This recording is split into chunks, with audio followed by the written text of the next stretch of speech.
Hoy, anak, Rowena. Ano po? Pupunta dito yung tiyahin mo, yung kapatid ko.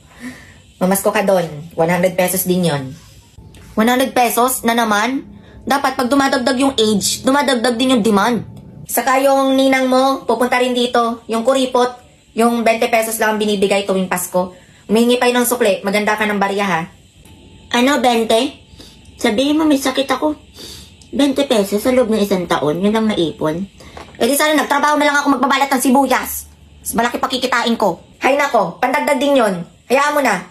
Saka yung ninang mo din na taga-ibang bansa, pupunta rin dito mamaya. Yun yung pinakamayaman na ninang mo. Magbibigay yun ng 100K. So dapat magpakitang gilas ka dun. Ha? I'm born ready. Pakitang gilas baka mo? Lahat ng kanta ng BTS at saka sayaw ng Blackpink, kabisado ko. Anong oras daw siya darating? Saka pala, nagpaalam sa akin si Lando, tumawag sa akin kanina.